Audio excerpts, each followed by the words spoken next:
have arranged a live stream of the meeting, so those interested can view it from home. This meeting is starting right now at 7 o'clock. You can view the meeting on our website at cedarlakein.org/town meetings. Then click view broadcast under live broadcast. You must join the meeting through the link to participate during public comment. Due to the unique nature of this meeting, the town of Cedar Lake will accept public comment submitted electronically. If you have a question or comment about the agenda, please email that question or comment to michelle.baker@cedarlakein.org. Ms. Baker will ensure that all submissions are shared with elected officials of the town, and that submission will also be entered into the minutes of the meeting.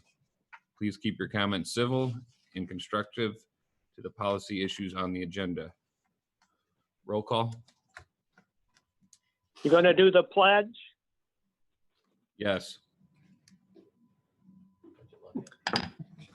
We all please rise for the pledge of the flag.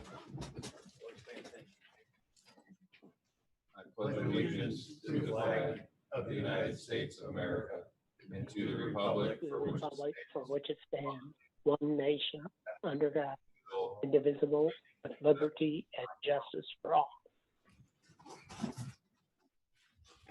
Roll call. Here. Here. Present. Here.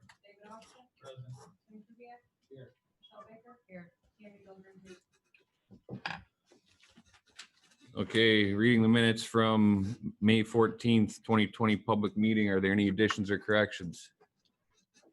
No, I have none. Seeing none, made a motion to approve. I'll make that motion. I'll second, Mr. Chairman. Motion by Mr. Capura, second by Mr. Bungie, to approve the minutes. Roll call. Yes. Yes. Yes. Yes, motion carries 5-0. Minutes are passed.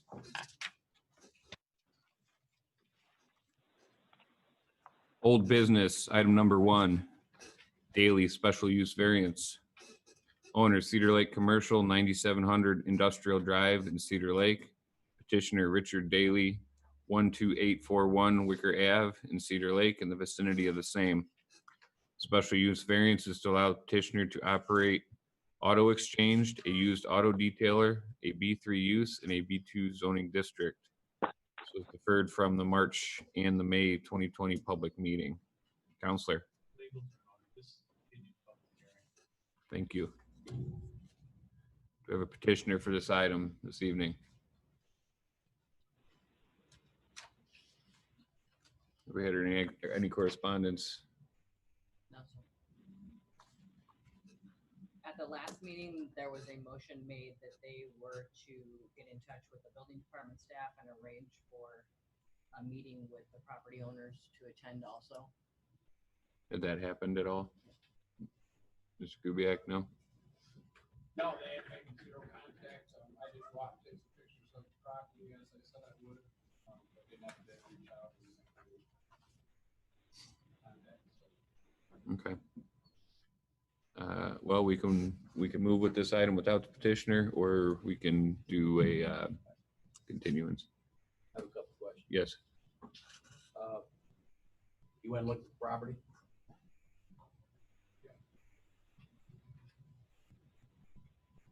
Is it being used for storage now? There's cars stored back behind the fence. 20. Nope, but no work, Not no. much, not many of them look like they were for saleable cars, but there's some pictures you can have, I buy that one. unless you're gonna buy a project. So it looks to me like it's being used without approval. And they're not here. Nothing outdoor. I mean, they may, I don't know what the building windows are taped closed, the gate's shut. I mean, the gate was fell down. If you see the picture there on the one side, that's why I went back there. That's how it was when I walked up, So how many items, Michelle, did we ask them to do? 4 or 5 things? Is that what we kind of asked them to? Mm-hmm. And we have nothing.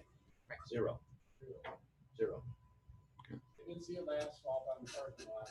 It's just, Is this a recommendation? It is a recommendation. So is it possible, I know we've done it in the past with requests, I'm just weighing our options here. Can you remove a recommendation from the agenda? No, the process is that you send an unfavorable recommendation or no recommendation. to the town council.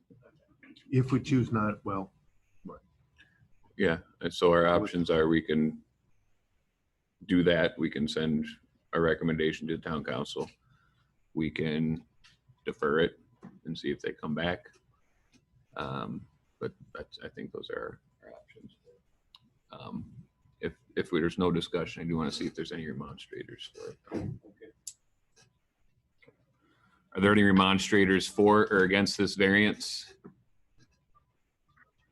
Any remonstrators for or against this variance? Is there anybody outside? there was none.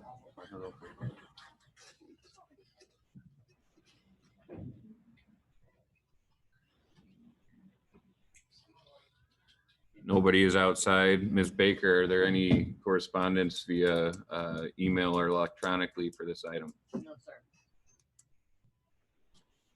Okay, seeing and hearing none, public portion of this item is closed. Does building department, do you have any comments or recommendations so far, or? No, I mean, I guess my opinion is given in a situation that, I mean, they make zero effort to meet any of the criteria that was asked previously, so.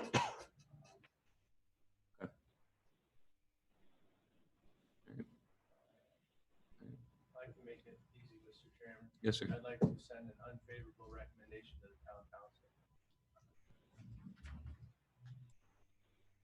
I guess to include the finding of fact. That they didn't show up to our meeting and we haven't had any correspondence with them. I would second it with a question. May I ask for an addition to the motion? Certainly. Based upon the record that is presented, pictures that you have from the department staff. I'd like to include that, please. A question, Mr. Austin, can the property be red tagged within 24 hours with this recommendation and a legal cease and desist be sent? Can that be included in can it be included in this, or is that gonna have to be taken care of somewhere else? Well, there's a town council decision though, so until they, Something about the cars and operating. oh, okay. But still, until the town council makes a decision, it's, It's your enforcement staff. Right. Yeah, and code enforcement. oh, you're saying because there's. Well, I they're there don't know now. if that can be included in the announcement, the motion to like this mess. Probably not. I'd recommend a second motion. Okay. The motion on the application before you is one thing. The violation of the town zoning ordinance subsequent to the application is another. Which is seemingly what has occurred. Okay, I would second Mr. Cupido's motion. Based on what the findings of fact to include all the pictures and the lack of communication, lack of response. Okay. So we have a motion by Mr. Recupido, a second by Mr. Wilkening to send an unfavorable recommendation to the town council due to lack of correspondence and based on the previous record and presentation from the town and from the petitioner, and to include the findings of fact. Roll call. Nick Riccotti? Yes. Jerry Wilson? Yes. John Kimball? Yes, Jeff Longi? yes, Jeremy Piper? Yes, motion carries 5-0.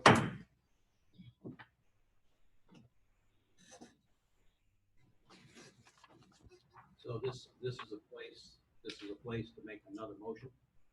Yes, requesting that the building department and code enforcement go out and cite the property if it's inappropriately or illegally being used. Tim, is it your opinion the property is being illegally used?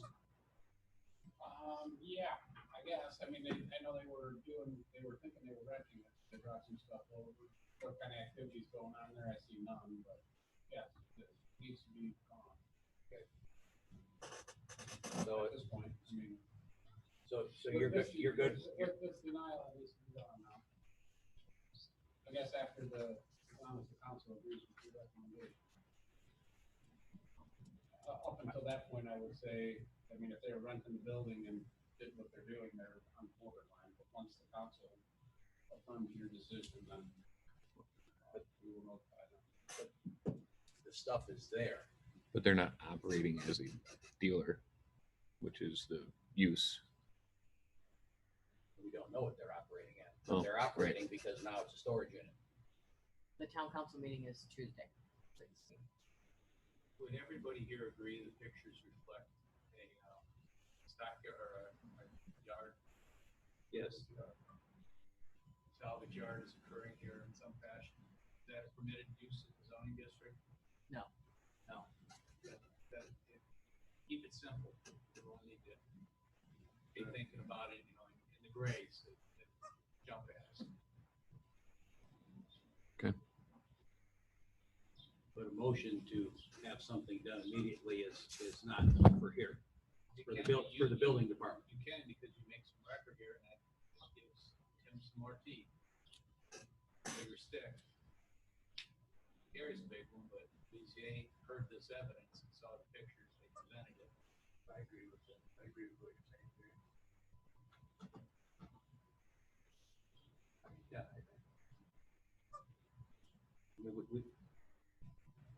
I make a motion, but it's the group looking at asking for the action. This is a recommendation both to the building department and code enforcement to investigate the use conditions on the subject property.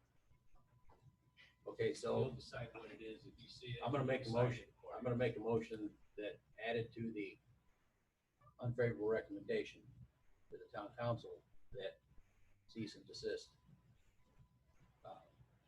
orders be put in place on the property immediately. They can vote on that too,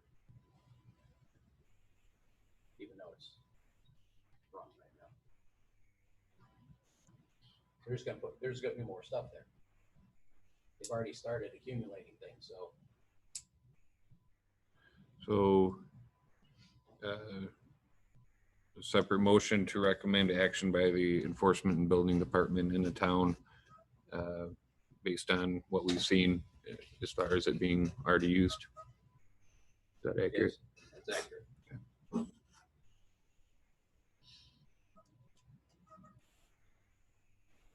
We have a motion. Do we have a second?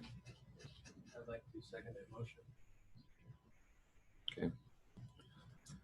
We have an additional motion by Mr. Wilkening and a second by Mr. Recupero to include in the unfavorable recommendation that the enforcement, the Town of Cedar Lake Enforcement and Building Department take action on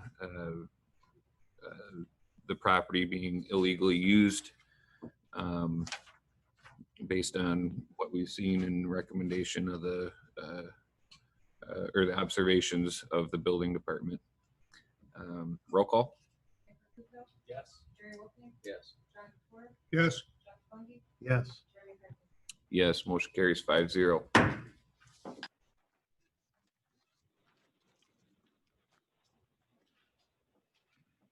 New business, item number 1, Klimek Developmental Variance, owner petitioner Paul Klimek, 14819B Cary Street, Cedar Lake, Indiana. In the vicinity of the same, this developmental variance is to allow the petitioner to build a 6-foot privacy fence and a front yard setback of 21 feet off of 148th Place. Counselor?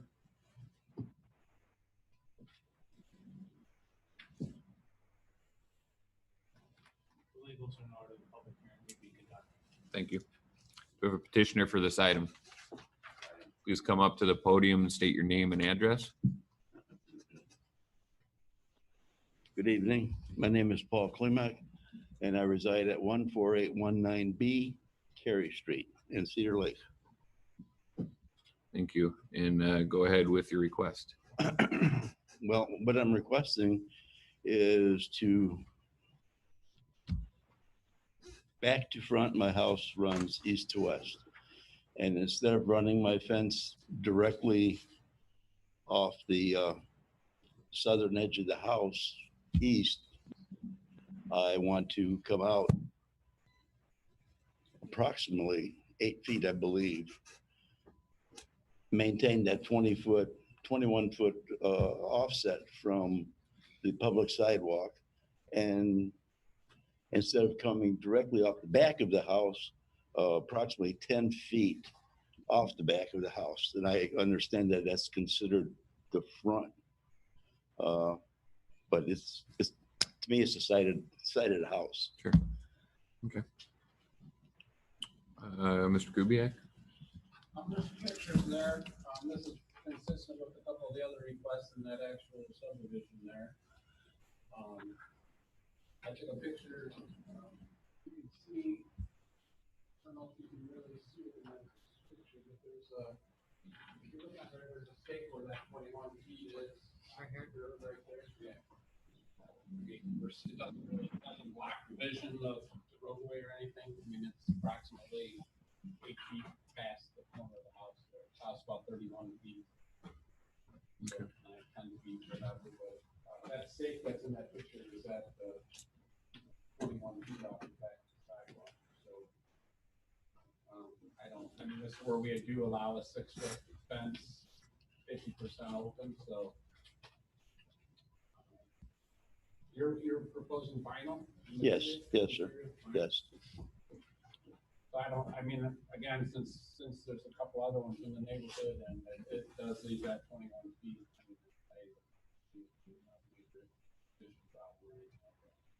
It is consistent with what's been approved before.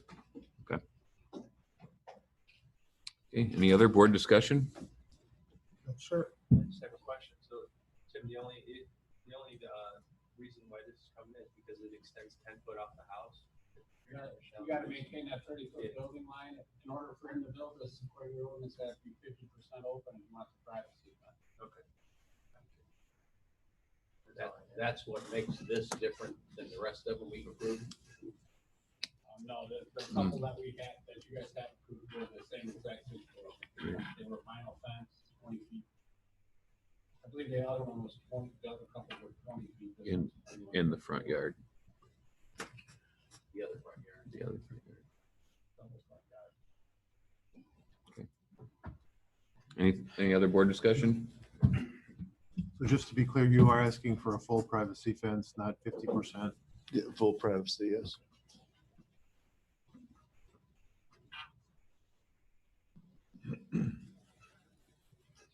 Sir, you can have a seat for a brief moment. Thank you. Right. Are there any remonstrators for or against this item? Any remonstrators for or against this item? Outside?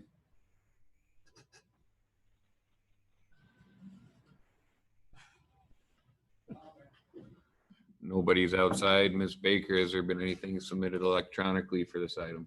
I have no emails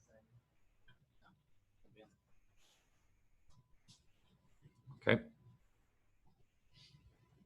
Give him a second. You want to chime in?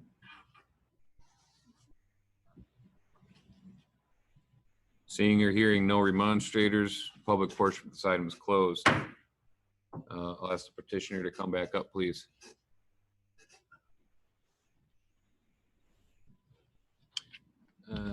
Any other building department comments? Any other board discussion? No. No, sir. This is a board decision on this item. Mr. Chairman, I'd like to make a motion that we approve this developmental variance as presented. Conclude findings of fact. I'll second it. You just include vinyl in there, 'cause it doesn't say that in the request. Okay. I'd like to amend the motion.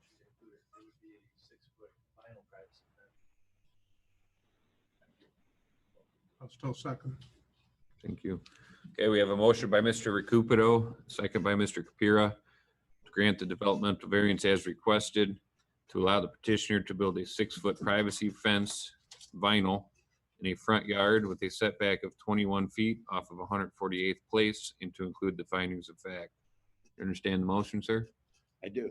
Okay, roll call. Yes. Yes. Yes. Yes. Yes, motion carries 5-0. Thank you. You can come in and get a building permit. Thank you very much. You're welcome.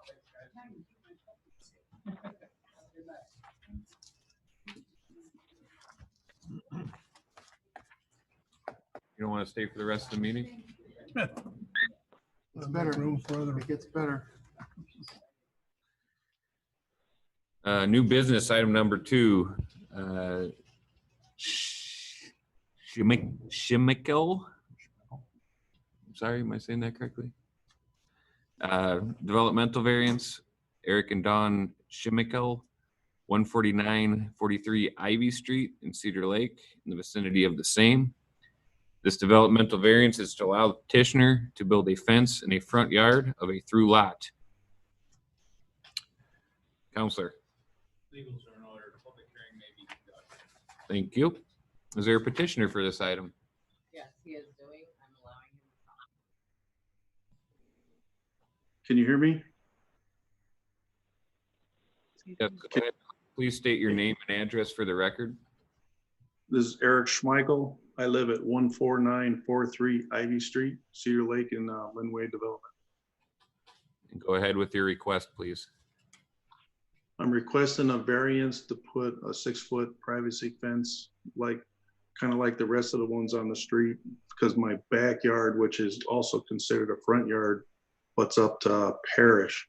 And I like to put the privacy fence there just because of the dog and my grandchildren, trying to keep them out of Parish. Okay, thank you.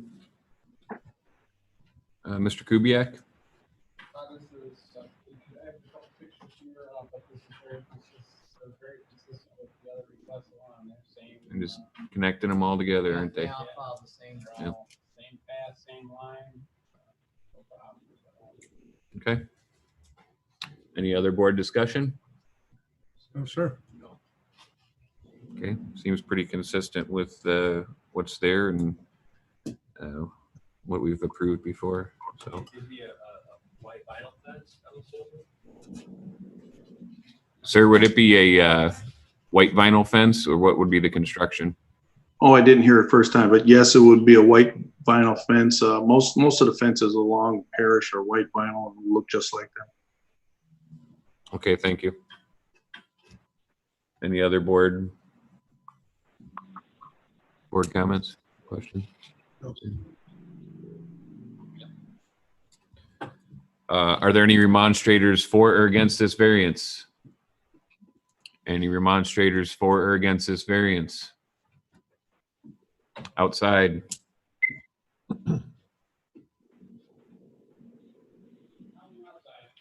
Nothing outside. Ms. Baker, has there been anything submitted electronically for this item?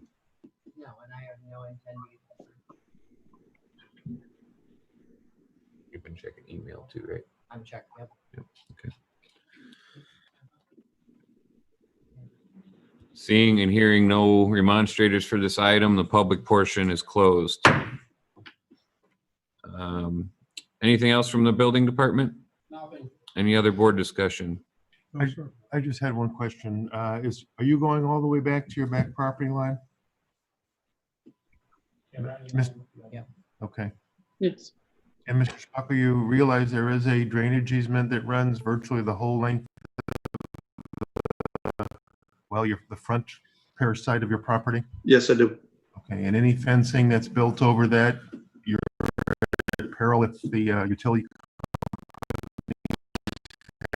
have to disrupt that concern. Thank you. Any other board discussion? Okay, this developmental variance is a board decision this evening. I'll make a motion, we approve the petitioner's request for findings of fact. I'll second that motion, Mr. Chairman. Okay, we have a motion by Mr. Wilkening, a second by Mr. Bungie to grant the developmental variance as requested to allow the petitioner to build a fence in the front yard of a through lot. I made the motion. Oh, did I just get it backwards? No, I Oh, think you had me. oh. You included me. Oh, I'm sorry. So the motion was made by Mr. Capura and seconded by Mr. Bungie. I'll go ahead and restate it. The motion was and seconded to grant the developmental variance as requested to allow the petitioner to build a fence in the front yard of a through lot and to include the findings of fact. Sir, were you clear on the motion? Yes, I am. Roll call? Yes. Yes. Yes. Yes. Yes, motion carries 5-0. Thank you. Thank you.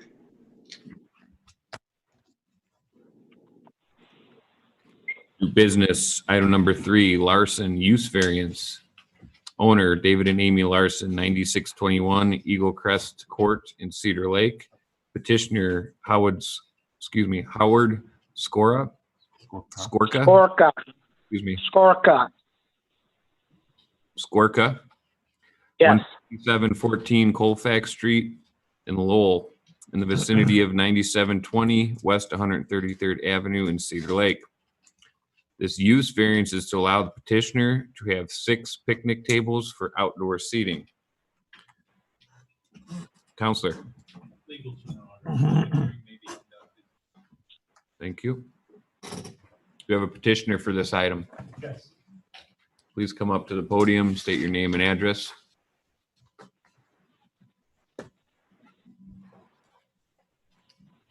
David and Amy Larson, 9621 Eagle Crest Court. And there's no Howard. Howard Skorka? He's Yeah. the owner. He's the owner of the property. Okay. All right. Go ahead with your request. We're asking for a variance to allow 6 picnic tables in the back of Vito's Italian Ice. Right in the back of the parking lot there, about 180 feet off the road. And that's that was previously Frank's Barbecue. Correct. Are they the same amount and location as they were before? I believe they have more, but same location, yes. So it's just outdoor dining and seating. Correct. And then can you give us an idea, what do you guys serve? Just Italian Ice. That's it. Frozen dessert, yep. No booze? No booze. Okay. Is that area delineated or are they is it just out in the lawn? Just out on the lawn. Mr. Kubiak? It's very exactly consistent with Frank's Barbecue, where they are asking for them in the back of the parking lot. It's pretty safe there, and Frank's was approved for 10 and a half, 10 and 1 kitchen table, so. Okay. I have no problem with it at all. Board discussion? It'll be 6 total. Correct. You guys aren't having any problems with parking over there, are you? No, No, everybody's able to fit in. right. Normally, do people come and stay, or do they take and go, or is it a mix of? It's a mix. Yeah, some people go, some people bring their own chairs and hang around. Okay. All right. Any other board discussion? No, sir. No. Okay.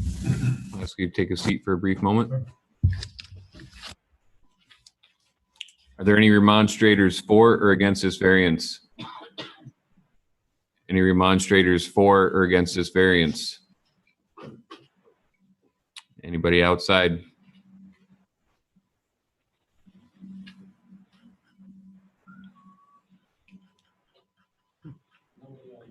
Nobody's outside. Ms. Baker, have you had anything submitted electronically for this item? No, sir.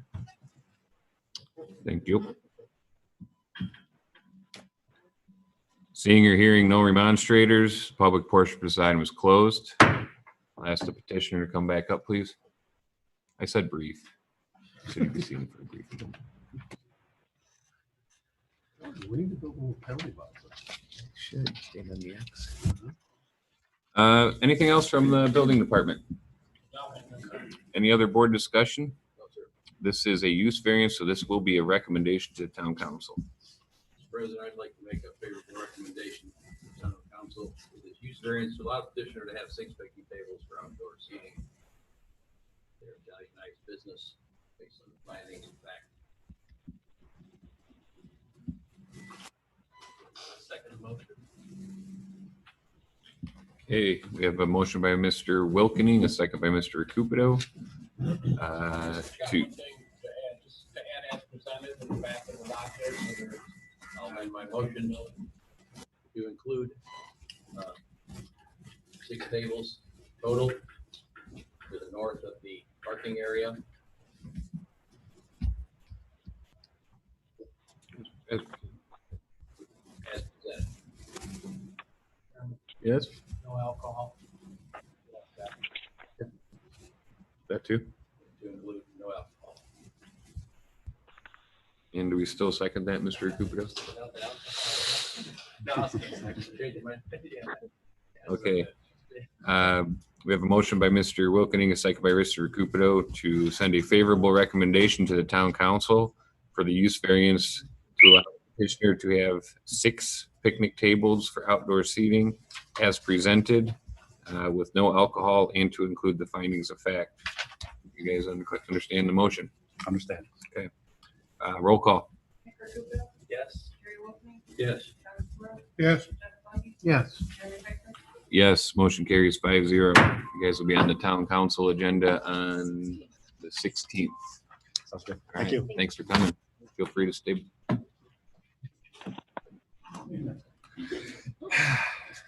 need to give that up, Mr. President. One of these days.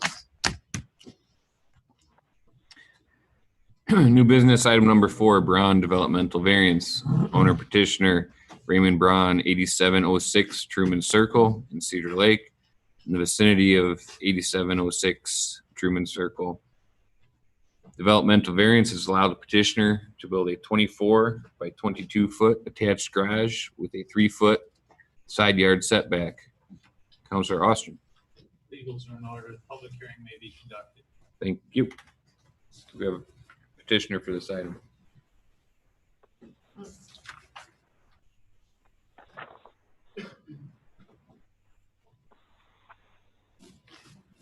Go ahead, name and address, please. Raymond Braun, 8706 Truman Circle in Cedar Lake. Okay, and go ahead with your request.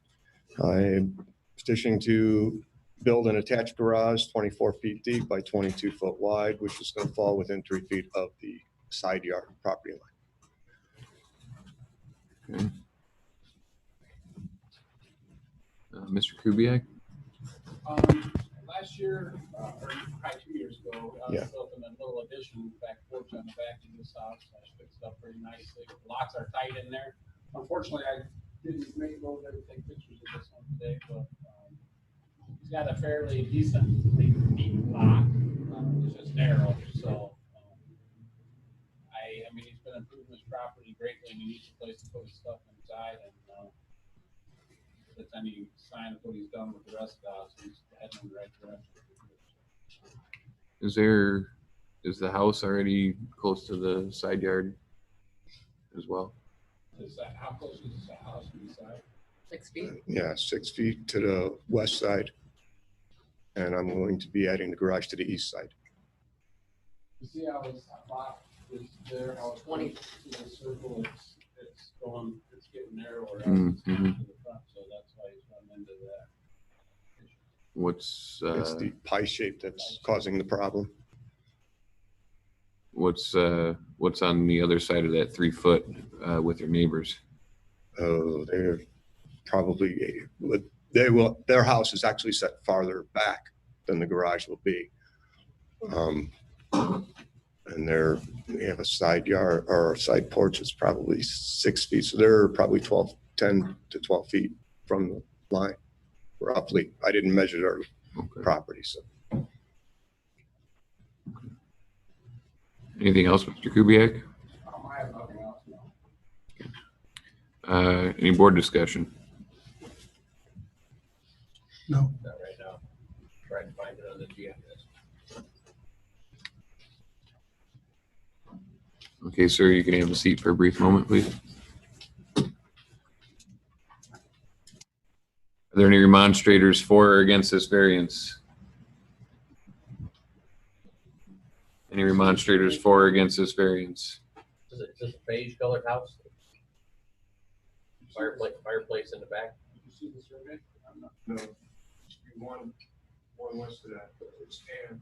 It's got a white roof. So Outside, are there any remonstrators?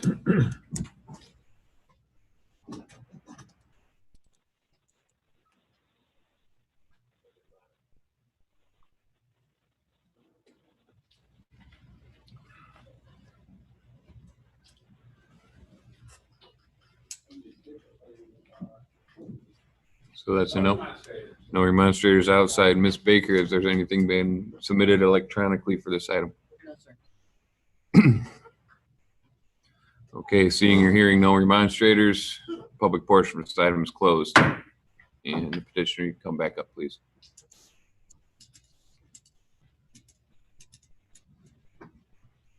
You find what you were looking for, Mr. Kubiak? There was just a copy of the survey Hmm. on that. Okay. You have anything else to, I have nothing further than that. open it back up to any other board discussion? The width of the garage is more important than the depth of the garage? Well, because there's a door existing on the house that I use for access to the garage, it's going to require the extra depth. The width is only 22 foot, which is just allows me enough to get two vehicles in there. And then the 24-foot depth from the original existing house the front end will line up with what is my existing front porch. So it'll just be. Okay.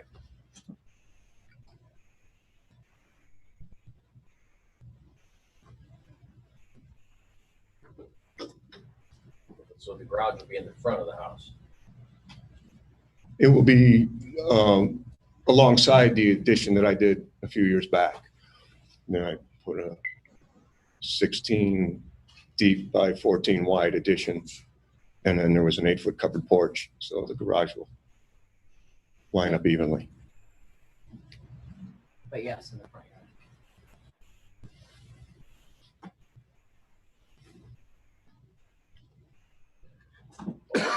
All right, I got it. Nothing else. Okay. Any other board discussion? I do have one more question. That survey, Tim, you call that good? You calling that good? 3 foot's not much room for mistakes. No, yeah, I mean, I would say, I mean, I don't know where the survey lines are out there, so. This survey here is showing 2'4" to the line in front. Is that the number we're going by? When we're saying 3, are we rounding this up or? Well, the request is for 3. 3. Isn't that a 3? Is that a 3 or a 2? Sir, can you take a look at this? It looks like 2'4" to me, too. What you got? This is what you drafted up. This is your garage, right? Right. Correct. You've got 2'4" here to the line in front. Are you requesting 3 or 2'4"?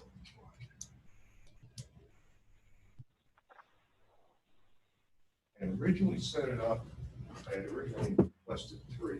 I was told that the survey didn't show an accurate measurement at the point where the garage was going to end. And I went back to, there are existing original property markers in there, and I ran lines. So that's where I got the 2'4". So yes, I guess But you're advertising Can't. for only 3 foot. Yeah, so- has to be 3 foot. well, I guess I can shrink the garage by 8 inches. 21'4". Yes, I did originally apply for 3 foot, and reconfigured everything. If I went, because like I say, I was told that it didn't show it clearly on the survey. So yeah, that's what happened there. So you're still sticking with the 3-foot request then? Well, I assume I have to, since that's what I applied for. Is this, my concern is that there are no stakes. There are original property markers.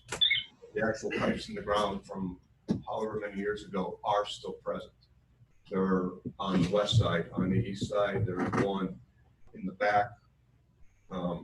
So I measured from the front one, I measured from the existing property poles across the front, which I believe is 21, on the very, very front out by the street.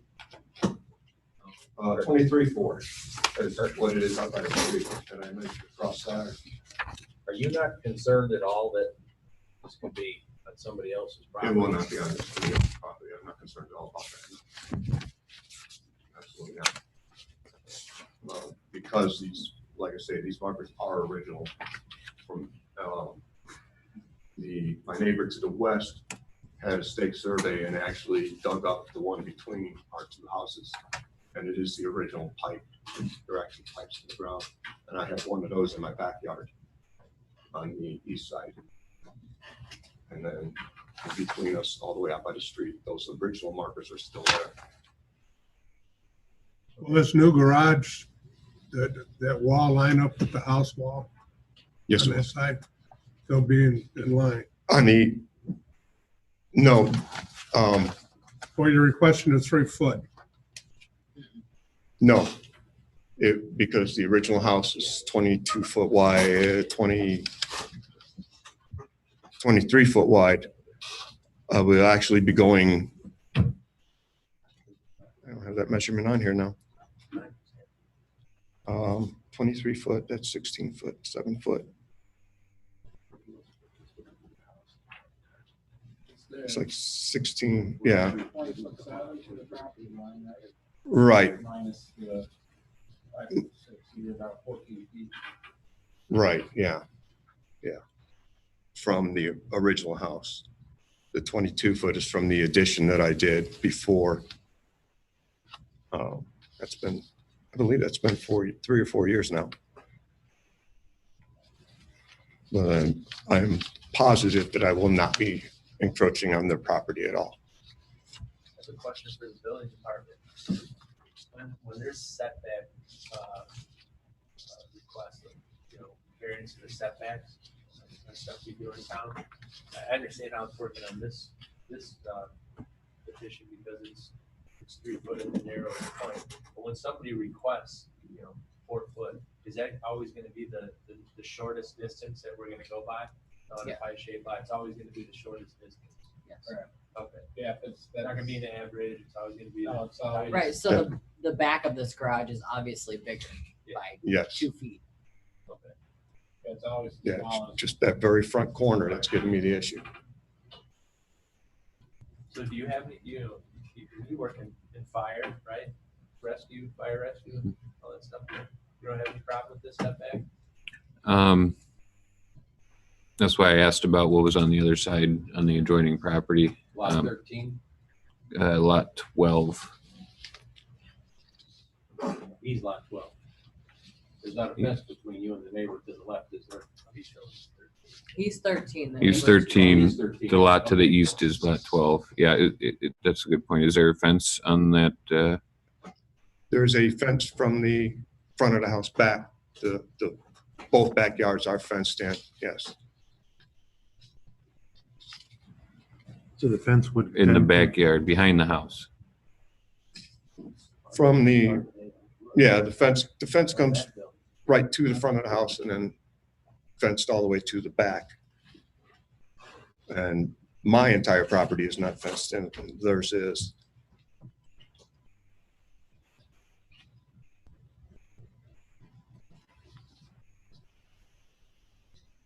It's just a cyclone fence. Well, it's not a permanent. Chairman, Yes, sir. given the difficulty of the dimensions we're struggling with here tonight on this petition, are you all satisfied that you have enough enough survey and boundary line information here such that 2 feet, 2.4 feet, 3 feet, we're talking tight quarters in a pretty difficult subdivision location. Even with Truman Circle, and it is there. It's certainly not this gentleman's fault. It's where the land is. But are you satisfied you have enough detail and property lines, if you will, to finalize a thought or a decision process? I guess that was my concern, but I guess ultimately, if hypothetically we approve this and he builds it, who's liable for it being in the wrong spot? Ultimately, it's him. But is, yeah, will be involved. Yeah. And he faced this challenge on properties in Cedar Park and elsewhere, where you have an incredibly small amount of distance between property line and or structures.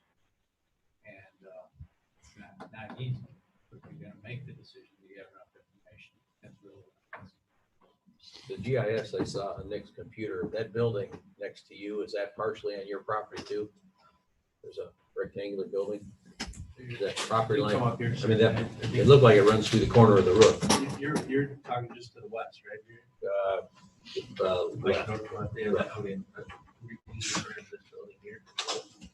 That is, yeah, that's my neighbor. No, there is, he's got at least 6 to 8 feet off his property line on that side. Yeah, I'm just looking at what the GIS is showing. And it shows it shows that property line going across the corner of the roof. That's why I'm concerned about these tight quarters. Yes, I see what you're saying there, but no, that, his roof does not come that close to the property line.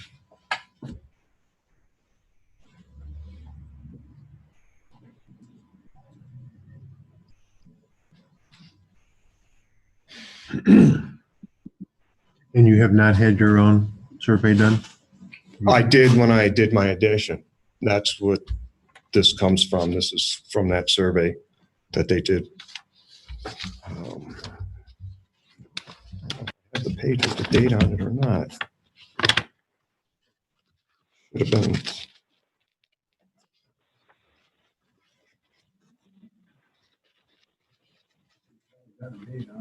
Yes.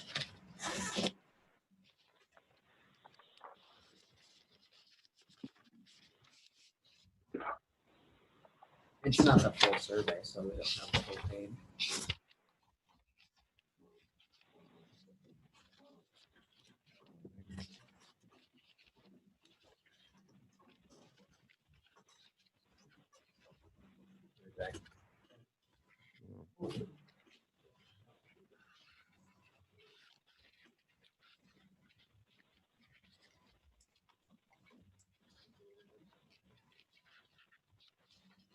Problems too. Mhm. No.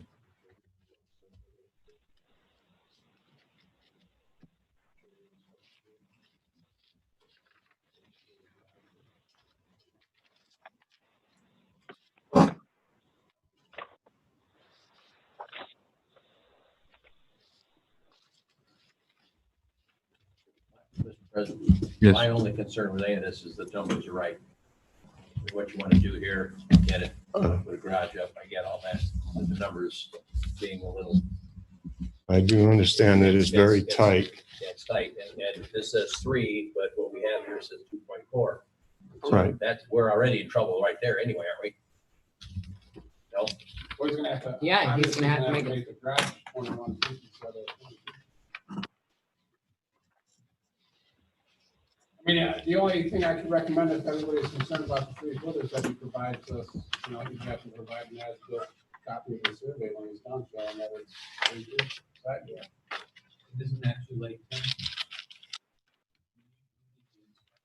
Well, I mean, that's not really, I mean, you would have the guy come out and state it. We'll have the guys have them stake it prior to construction, so, right, but I guess it depends how you do it, but normally, if you are going to be required management survey, they come out and stake prior to construction, so that way, Because otherwise it's. 5 foot offset or whatever, so you know what you're dealing with. I mean, that's, I don't know how else you could be assured that. Like I said, I have no other issues with this other than making sure these numbers are right. Right now, the numbers aren't right. So look how tight everything is there. Obviously, that's why I think we're being extra cautious with this. But you're clear that that setback would be, your eave. It wouldn't be your foundation. It'd be the eave of your garage. You understand that, right? Yes. So any overhang you have would take away from what you can, if you're overhanging 6-8 inches, it's 6-8 inches of foundation that you're losing. I see. Width of the garage, I think that's what you guys do consistently, right? It's the The building, right? foundation counts, and then you can have a 16-inch overhang. So, No more than a 2-foot overhang. There is an overhang ordinance also, so. okay, so at 2 foot 4 inches, if you were to build a garage and you were to draw a line up to the sky, If you had 16-inch overhang, you only have 2 feet left, or 1 foot 8. Where your water's laying on the ground. so you're measuring it from the foundation to the. Correct. I didn't. The overhangs are Yeah. dealt with, and there is a special, another section where if you have a super large overhang, where it does, which do require overhangs, but normally 16-inch overhang is standard. And what he's requesting on paper here is actually where his foundation would be. Correct. 3 foot. Okay. He did write that 2 foot 4 down on this picture, but you gotta go by the requested 3 foot. That's what was advertised for. So that garage would change from 22 foot to 21.4. I guess the only good news is nobody's here remonstrating against this. It says something. It does say something, Mhm. not a lot, but it does say something. It is a unique piece of property. And this is that, this is back there in that area, you could probably count on one hand the number of houses that comply to any setback. Everything is either built on the property line, on the road. There are very few are, for some reason, back when they built all those cottages, they built them right on, 1 foot off of one side, so they had yards to pool it next to them, I guess. Park their cars or whatever they did, but quite a lot of them are Yeah. way Yes. closer to the property line than this, I guess. Is this property relatively flat? Or does it slope down toward Truman Circle? It goes very little slope, but down towards Truman Circle, down towards the creek that's across the street. I would say at the house is the grade at the house by 3 feet above the road. It's pretty far back. Yeah, oh yes, I'm over 100 feet back off the road. Got plenty of front yard setback. And you don't have a problem, you don't think you're gonna have any kind of problem maintaining your lawn in that 3 foot setback? No. Have you worked anything out with your neighbor as far as Yeah, no. plantings, or just keeping it grass or gravel or landscape somehow, or? What little bit will be left there, well, probably, I intend to blacktop the whole driveway once I get the concrete in for the garage. So I may even put a little blacktop in that little area or leave it gravel and keep it maintained. It's just a single story garage, no. No, just a single story. But it'll have high walls on the inside just to maintain equalness with the house for the doors coming, because the door coming out of the house. But no, nothing extra. Similar siding, roof pitch. Is the Vinyl house. siding, 412 pitch, just what's the same as there.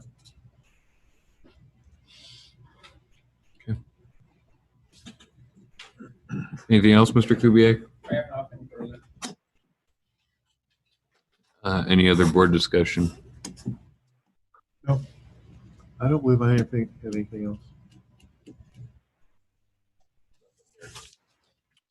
Okay, this developmental variance would be a board decision this evening.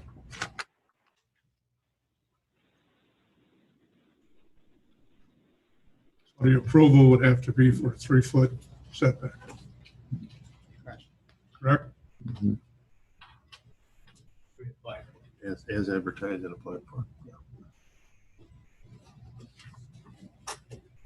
Foundation's 2'4". Because you have to make it smaller. I'll make it smaller. You have to. Because the numbers don't. Right. Has to be 3 foot. Okay.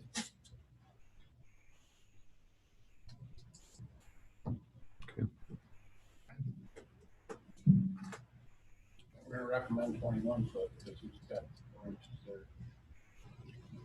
He has to be a minimum of 3 foot, so.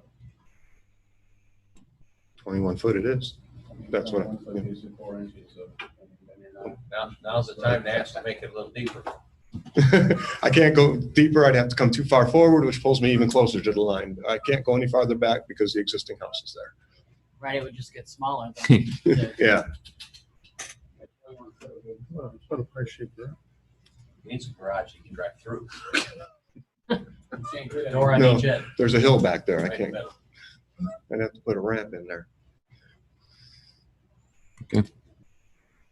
Make a real skinny deep one, you just pull in and then you gotta back everything up. No, just put it. Yeah. All right, we're ready for a motion.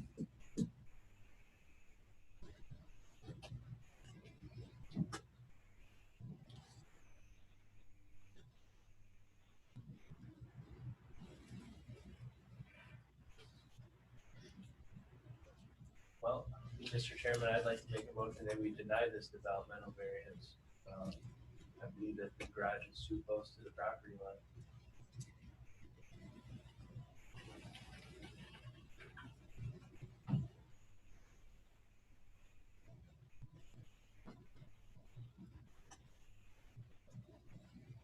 For a motion, do we have a second?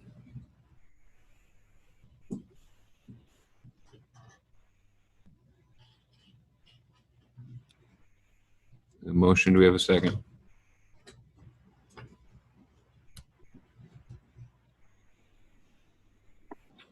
All right, seeing none, the motion dies.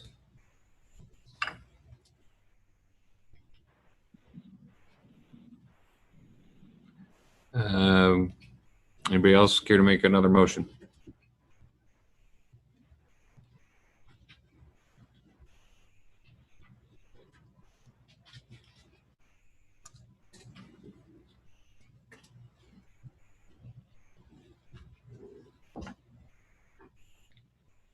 Sir, you wouldn't be interested in a deferral, would you, until something can be done, property can be looked at real close by a surveyor? Just to make sure we're on the spot. Well, if I can get somebody to survey down there, it's hard to find a survey that even wants to come down into that area. I know one of my neighbors tried to use the same people I did, and they wouldn't even come down again to do theirs for them. Yeah. Unless you, And I'm going to use the word liability again, because that's exactly my concerns. Surveyor may not want to be liable, and kind of all in this together in a way. So But if we approve for 3 foot off the property line, then that's what he has to build to. So it's up to him to find that property line and to stake his building out stay 3 in it. foot, 3 foot off of it. And so that would relieve us of any per se liability of putting it in the wrong spot. If we defer it, all he's going to do is come back and say, whenever, he can get the survey done at his cost and say, this is what it is, 3 foot or you know, definitely the 2'4" isn't going to work is what we're saying. And according to his drawing, he's got 2'4". If a motion is made for approval, it should be made on as presented. And it's up to him to find the property line and stake it out accordingly. What did you think of Mr. Kubiak's recommendation of making that, shrinking that to 21 foot? Well, yeah, that would. Well, that I would think be he's gonna his- have to shrink it to his 21 decision, Yeah, correct. That, Well, that would give them 3'4", according to.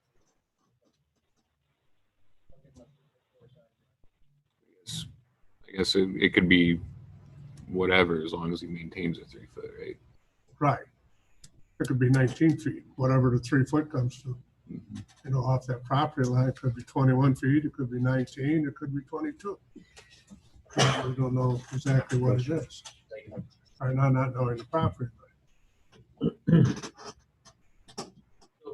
the building department, you will get a survey when if this gets approved, you'll get a current That's the survey. recommendation. Normally, I don't. Normally, I look at the property lines there, and I'm not a surveyor. So how do you, with every new houses, we require an as-built survey. So with stuff like this, how do you know that? I don't. I mean, I look at the survey that we're given and look at what's there, but I don't go out there and, I don't go out there and measure.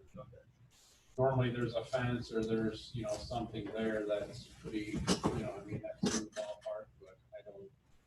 So if given a survey, would you measure it? If somebody gave you a survey? No. Well, you mentioned earlier though tonight in this, Tim, about having an as-built. So there's gonna be a stake out on the front end and on the back end.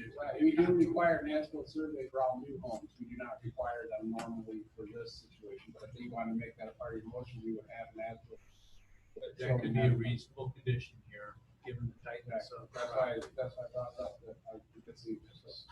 That's your better idea. That's after all the work's done, right? And as built, right? But as Tim said, they normally come out before to stake it to make sure. I mean, it would be in his best interest to do that that way. 100% that he's not over the line. And if the as-built survey came back where he was not 3 feet, then he would have to correct that issue. Okay. Right, so when they do an as-built, they come and, when you have someone do an as-built, they come and stake out your project. So when they give you an offset of 5 feet or whatever, so you build it to those lines, so when they come back and measure, it's exactly where they set. They'll give you the lines that. They stake it for Yeah. you, so then they just double check, and once you pour concrete, they double check it and get your ass. That's how you assure that it's. Right. That'll be the only way that I can assure you that it's 3 feet, basically. That would be the only way that I can go. We don't require it for projects like this, but we do require it for new homes. Correct. So would the person or people who do the new home as built, they be easier to track down perhaps for this gentleman than a regular surveyor? I mean, any surveyor should be able to do it, but like he said, but unfortunately, the areas that we have around town, a lot of the areas are, like an as-built survey to get done in Beacon Point is $125 on a brand new lot, Right. Because it's easily done. Unfortunately, in these areas, Well, that number could. we all. They disclaim everything. Yeah. They're conditioning it. I just had a little piece of property on the north end survey that's $2,500 along. I understand. And we all know, we've been down that road, the area is challenging. We know it, he knows it, everybody knows it. So.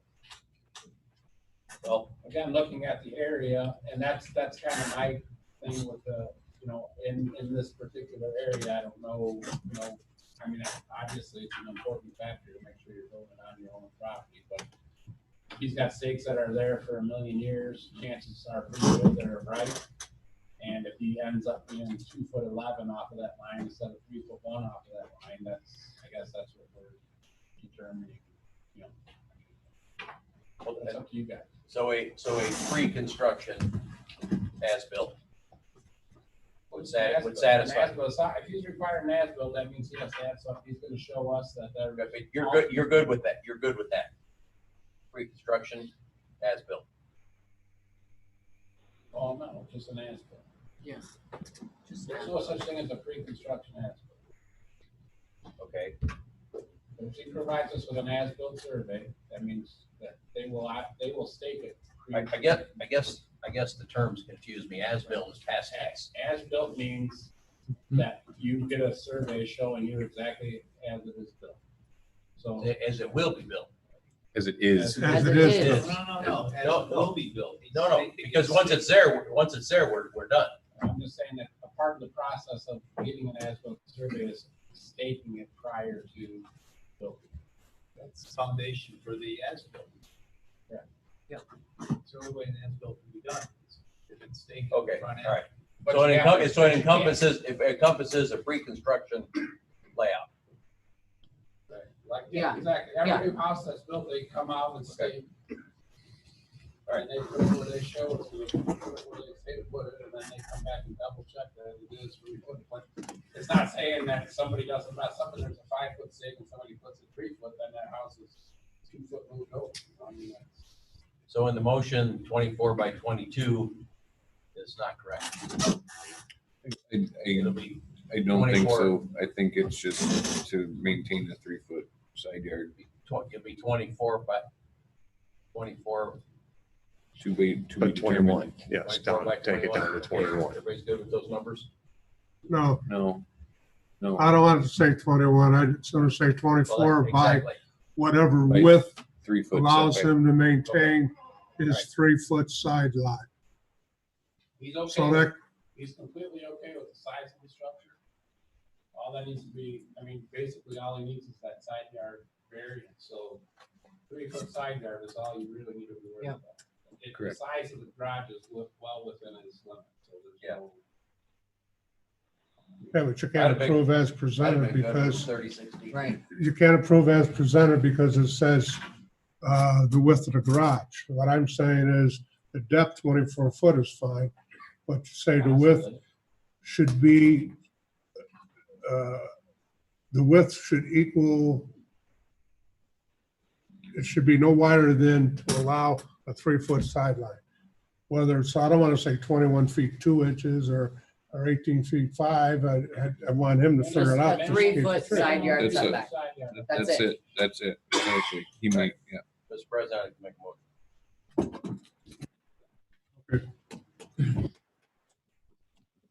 motion. Make a motion, we approve this developmental variance, allow the petitioner to build a 24-foot garage with the remaining dimension to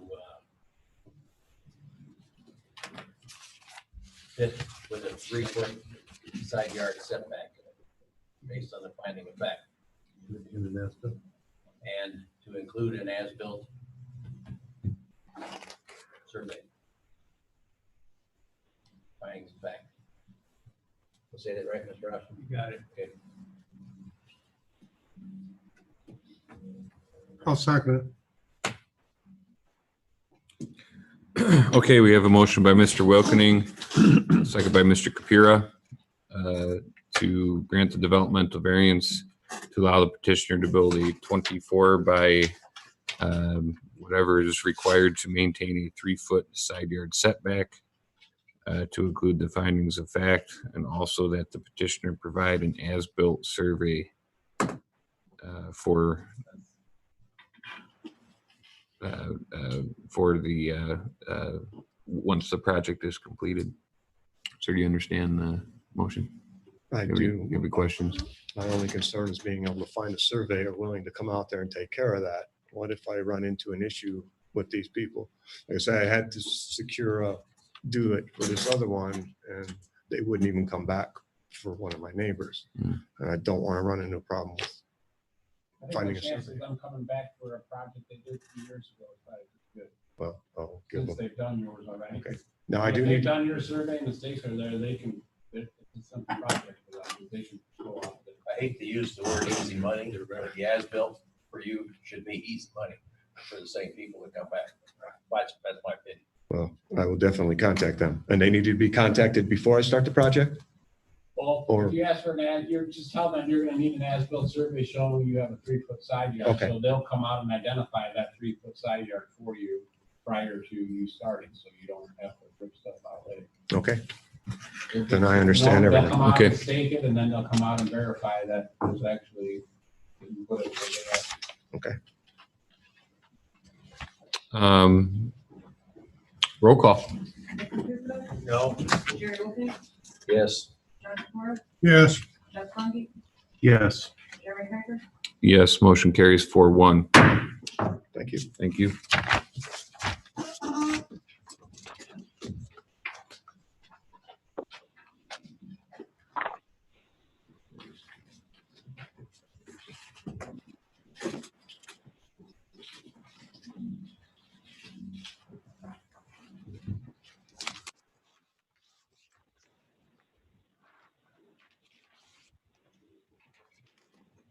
Okay, new business, item number 5. Excuse me, Price Point Builders, developmental variance. Owner Ruben Farfan, 8918 West 103rd Street in St. John. Petitioner Price Point Builders LLC, PO Box 1343 in Crown Point, in the vicinity of 12727 Wrightwood Avenue in Cedar Lake. Developmental variance is to allow the petitioner to build a new home with a front yard setback of 20 feet and a rear yard setback of 9 foot 67 inches. That can't be correct. 9 foot 0.67 inches. Thank you. Councilor Austin. Good to go. Good to go. We have a petitioner for this item.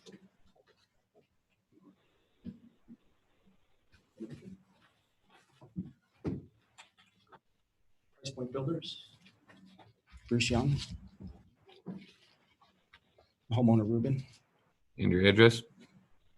My address, Mhm. 1343, PO Box 1343, Crown Point. And go ahead and tell us about your request. We're looking for a variance to the standard building codes to a 20-foot setback in the front. From the 20-foot building line, it has our property line, I'm sorry, it has a 10-foot easement, so it'd be 30 foot from the road. And a 9.67 variance for the backyard, which doesn't make the 25% so that we can put his house there. The actual, from the house to the back of the building line is 20 foot. It's the decks that make it look smaller, 21.67.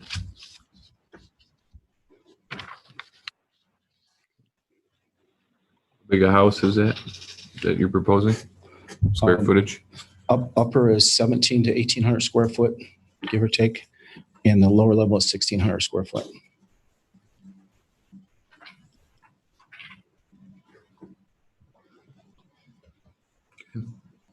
Mr. Kubiak?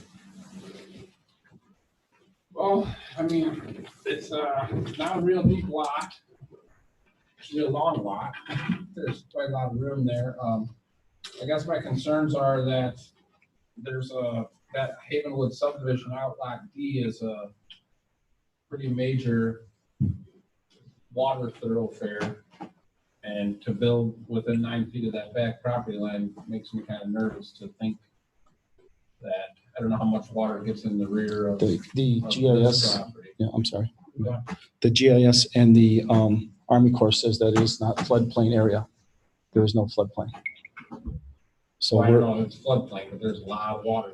When it rains hard, there's a lot of water in that back property line right there that comes down. Michelle, all the are way you up- pulling that up, Michelle? All Thank the you. way to that down, whatever that. your MSL would have to be 627 in order to be in the floodplain. That's a higher elevation than that. So I understand that water can flow through there, but Well, it's it's not going floodway. past. Yeah, I'm not saying it's standing there, but it's running through there. I mean, I've seen water, standing water all the way to the corner down there, right around the corner there, the road flooded. You know, to that level, but the amount of water that comes down that back property, that right down that line there is Right here. substantial. I mean, that whole width in there. I mean, it's- Yeah, well, we're gonna keep the elevation up 3 foot higher than the road. So our elevation shouldn't be an issue. Right, but I mean, there's no, I mean, is there any reason why you don't put your house up higher on the hill, up further? He wanted more side yard, potential to build other houses later.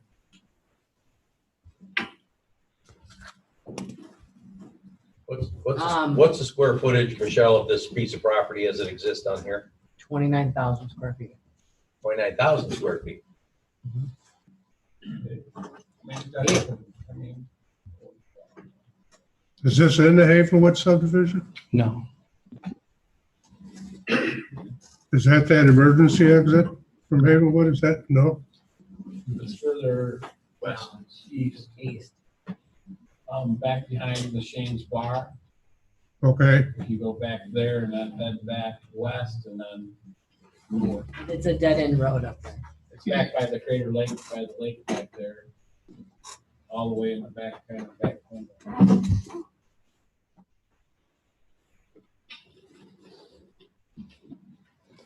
what were you gonna say, Michelle? I'm sorry.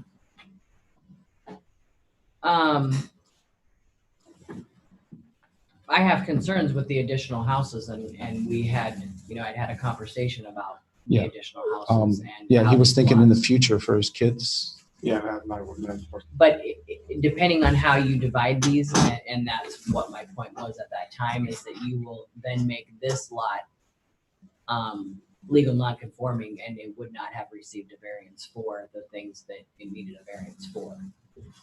We also are gonna get into a situation, Mr. Austin, on creating hardships. If you build this one house, now you've created the hardship. You're gonna self-create. That's against the law, isn't it? Well, they would require a subdivision plat or a replat to make that happen. But for variance, they'd be self-creating the hardship or unnecessary hardship specifically.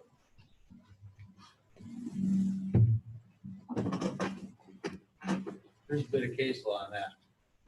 I mean, to get your 25, so you would have to at least include lot 13 and 12, probably to have 25% lot coverage. Right, and that's why I brought this up at the very beginning, to make sure that our tax key numbers, addresses, and all of that was in line. That's why I was checking with you. Absolutely. Because if you do this variance with this tax key and this address, and then you go to split it up, and you go to build, and if those things don't line up, then you're creating a mess. So essentially what she's saying is we should only build one house on here, right? I mean, if you guys want to try to go for a subdivision and subdivide those and bring to the table exactly what you want to present and how you want those lots to be split up with parcels and addresses. 100 feet long for 3 guys. We only see us here. Yeah, but we're only showing one. We're only showing. You're showing one. So one if lot. that's, That will be in the future for my kids if I want to divide it. I mean, I'm not doing more. But what I said when you first turned this in is that parcel number and that address may go to lot number 5 and not lot number 16. So the addressing, the parcel numbers, everything may be thrown off if you go and separate this later. That's why I asked those specific questions at that time. Because you can't have an address that's flipped. You can't, I mean, if that fits right there and there's nothing. What they're saying is we can go later for a subdivision if you want to get 3 houses on here. So we'd have to just not do this now and then repetition for a 3 parcel subdivision, right? if that's it, if that's what I'm understanding. If that's your ultimate plan, this becomes a lot clearer to us to make an informed decision on whether or not what your lot size is going to be, what each house size is going to be, and in a case by case, be able to see what kind of variances will be needed for that. With what we have with the one lot, if you start chopping that up like Ms. Baker is saying, you may find yourself in a lot of paperwork problems to be able to do what you want to do. So Well, the bad thing is once you take off lot 13 through 5, you now have a house with 60% lot coverage and a front yard setback and Sure. much more. Exactly. So you're really overbuilding that lot. I mean, by having them such small lot lines, you're really getting a lot of house onto that 75-foot lot because you have them extra lots, but then tomorrow as soon as you get done building this, you can go and chop off lot 13 through 6, and now you have it on a 75-foot lot. Yeah, the problem still remains regardless of if it's all one lot subdivision or what. He's has less than a 10-foot setback in the rear yard and 20 foot in the front, and that doesn't meet ordinances. So That's I part of mean, the I'm variance. not gonna allow 10-foot. I wouldn't vote for a 10-foot. That's part of the variance we're going for, was the 10. Pardon? That's part of the variance that we're going for, is the 10 foot in the back. knowing Yeah, that and I there's- said I wouldn't vote for that. That I Okay, wouldn't. I understand that. What I'm saying is that there was nothing that could be built behind there. So that's why we thought it might be a plausible idea, because it's all nature and except for the drainage easement. That's what he's saying. So just to be clear, on a good note, if his setbacks were fine, he could build this house on that piece of property. Yes, He wouldn't be here. correct. Wouldn't be discussing any of this. Yes, that's accurate. But they're all separate lots, or is that one lot subdivision? One lot. There's lot, one tax ID lot. number, one address. So all those 16 lots, whatever they are, is one. Right, so at one point, these were all separate lots with Yeah. separate addresses and separate tax key numbers. They are now combined. So the Lake County may have taken the tax key number and the address from lot 5 or lot 16, I have no idea. Sure. So if that's their intention, they need to split them up and divide them how they would like them, and then issue those addresses and tax key numbers that are appropriate for the lots that they are with. It's not a one lot subdivision currently. This is a legal lot of record and a combination of lots 5 through 16 Lots and a and half. 7 feet. It's But- not a one lot subdivision. But it is a subdivision. 12 lots and 7 feet combined together. It's in the Tax shades. purposes only, which could be split back apart at any point in time. Mm-hmm. Maybe. How do we protect ourselves from a scenario that Tim has thrown out? This were to get approved, based off of these 11 lots, and then the petitioner wanted to start splitting stuff up. Is there some kind of protection we have, or as a town, to make sure that You could have an approval that control that, condition that. But I don't know what it is since I'm sitting here, but an approval that Di- had appropriate language about the limitations. David, isn't there also something in the code that says that you cannot split up something to make a lot legal non-conforming? Oh, yeah, The other lot legal non-conforming? We had a similar situation when the library was gonna sell the school, some of that property to the north. If they'd have sold it to them, it would have made library property not conforming. That's what you're talking about. Right.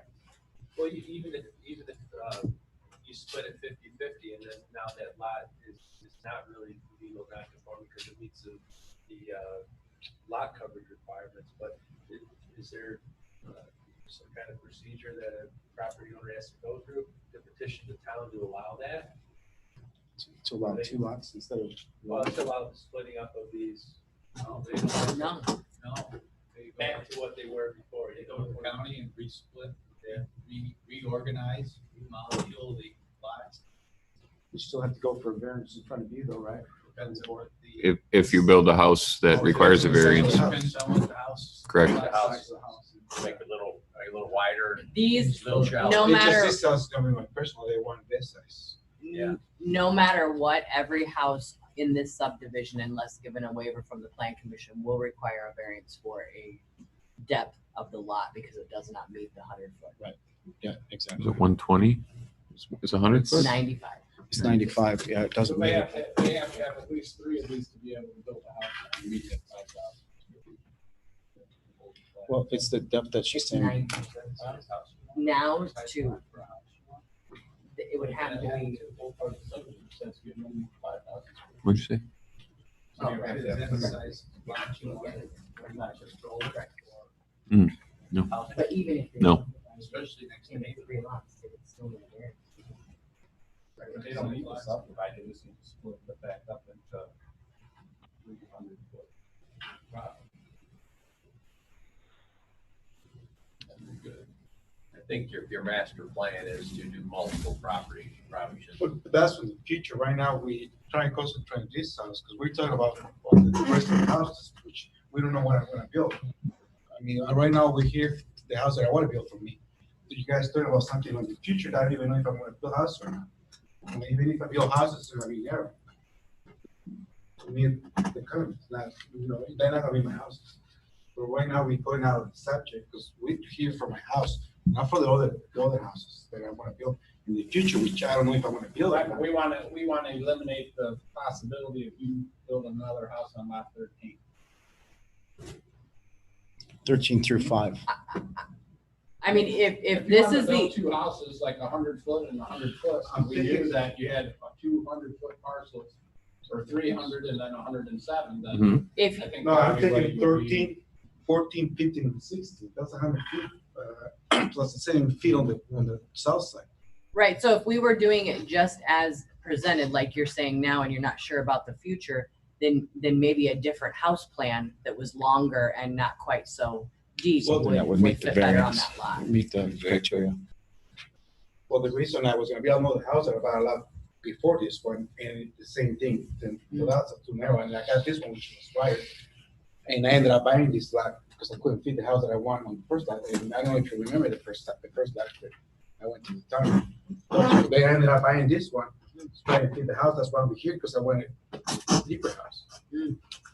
But your lot's not long Right. enough, It's not wide enough front to wide back. enough, deep enough. And the other lot, it was like 200 and some feet long, but it was like 50 feet far, which Oh. was the right elevation. Right. And I bought the lot on the same month. So that's why we're here, to build a house. Well, we just want to make sure that we look at the future and what's going to be there and that road and the width and the people and, you know, it's a dead end. And, you know what I mean? There's a lot of variables that we want to make sure for safety for you. Do you see a problem with the future of 2 more houses? Ben, I really don't see a problem with the 3 houses as long as each person has 100 feet. You know, I mean, then I don't see an issue with it, but how you have it shown here now is, I mean, you have to have 3 lots in order for our whole variance to work. You have to have 3. Yeah, we're taking 4, 13, But, 14, I mean, 15, and but 16. there's no guarantee of that. What, Mr. Rush had something. I don't know, pull the law book out here. Once in a while it's needed. This is a developmental variance. Please remember, burden they have, not you, they have to seek and receive an approval. They need to show and you need to approve based upon specifically sub 3 of 3674-918.5, that the strict application of the terms of the zoning ordinance will result in practical difficulties in the use of the property. Your zoning ordinance may establish a stricter standard. They can build a house. We talked about that here earlier. They can just go on in there and come pull a permit and go build a house. They're asking you to help them plan the practical difficulties that they'll bypass if you make an approval here. So please remember what the law is about this also. We don't need to do this really often, but once in a blue moon. And this is getting confusing as to who's planning what. They're actually planning a subdivision. And they're asking you for a developmental variance so that they can expedite and grease that subdivision. Well, that's where the conversation started going, but the gentleman that wants the house, he wants this, what we see in front of us. Mhm. And in front of us, Mr. Moore's already stated, this is brand new, less than 10 feet. He's not crazy about it. I'm not crazy about it. We're starting with something new, as you sat here and watched. When space is an issue, we do our best. There's nothing here yet. Right. Space really isn't the issue. You know what I mean? Because there's nothing buildable on, you can't build on the backside, is that what you're saying? No, space is an issue. I'm saying the distances that are being asked for here, that there's, the space isn't a problem. This is 29,000 square feet Right. as it sits now, right? Right, it's just the, it's just the difference in the front to the back. Yeah. It's more on the sides. Could we, going back to Mr. Austin, could we put in there a stipulation that if he does in the future, that they have to be 100-foot wide lots? Is that legal to put that in the stipulation? So that, I understand what you're saying, we're asking for you to approve a subdivision. I get that, and I'm not here to do any of that. But if he does later on, can you put that in there? I'm not certain they have enough information that they can make a decision based upon that kind of approach. Okay. That's not what I'm hearing anyway. Hey, Jeremy, Yes. is this the road, Michelle, is this the road that Pam Kastner lives on? Yes. Yes. All right. At the bottom of that hill, Jennifer Wilson has been in it and telling us that proper drainage wasn't put in. And if you put more houses in there, I'm afraid we're going to have more water running down into her property and causing a problem for the town. That's a fairly accurate stormwater assessment of the past. Right. But That's not what's going right going now. back to what we've said already too, he's here for the size of his house. He could still build there with the drainage issues on a house that would be conforming. So that's I believe we it's can it's literally- good. It's noted, but whether there's a building there or not, right now we're being asked to, determine what size is appropriate, not whether a building is appropriate. I think also that the legal guidelines that we have to follow, there's 4 or 5 things. Sure. The hardship is because he wants this certain kind of house. That's the hardship. And I'm not sure, I'm feeling like that's really a hardship. I mean, I see what you got here. I like the idea. I do. Correct me if I'm wrong, but if we took the house and took the front and moved it north to south, it would conform to all the building lines directives, correct? Because my Probably. side yard would become, Maybe it appears so, but I can't. if we turn the house north to south and had a side entrance garage, then it You would don't- conform to all the building codes. Then we're done. Then you don't have to be here. Yeah. No, exactly. Before we get there, though, I would ask if you guys can take a seat for a brief moment, and I need to get. Really, I don't think you would, because I don't think so. 50 feet and you're 54 feet deep and you're 52, you're actually 57 feet wide, so no. Oh, yeah, you're right. It still wouldn't. 53.75 Your would decks be you the would requirement. gain because you wouldn't have your decks in the height, but you still have the, you still, that's a square, it's not a rectangle, it's a square. which is Okay. rough. Let's get to remonstrators. We'll get through that, and then we'll continue. If you guys can have a seat, please.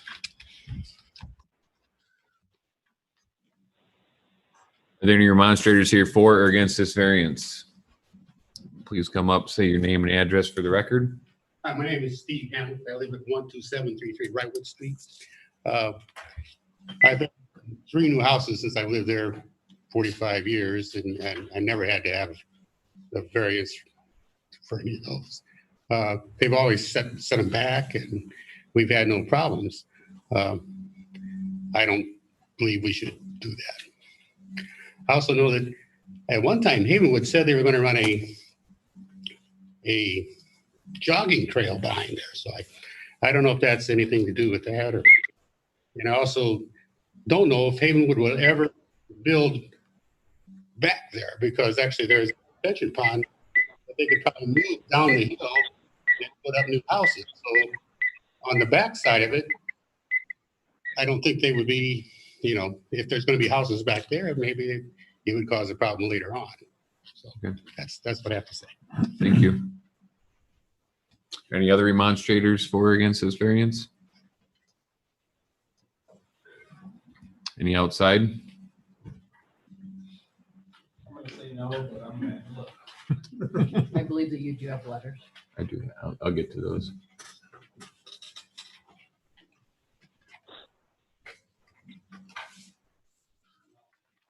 Outside, has there been any submitted electronically other than the ones I already have, Ms. Baker? No, I have no attendees and I continuously am updating my phone.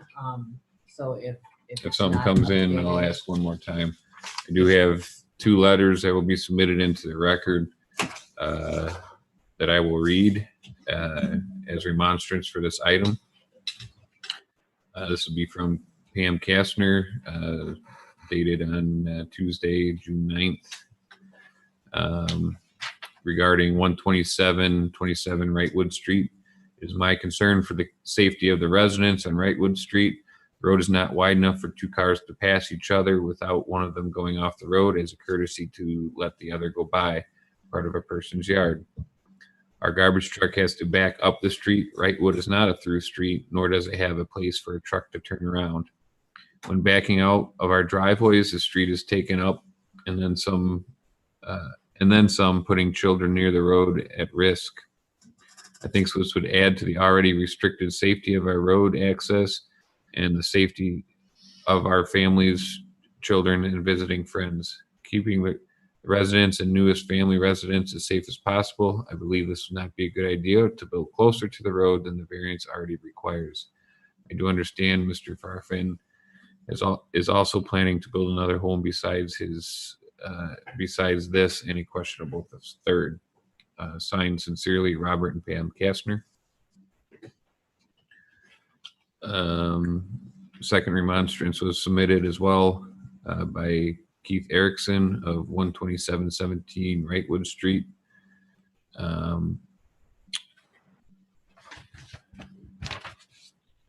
In regards to the petitioner, Ruben Farfan requests to change zoning ordinance 496 at 12727 Wrightwood Street. I am in objection of the zoning change.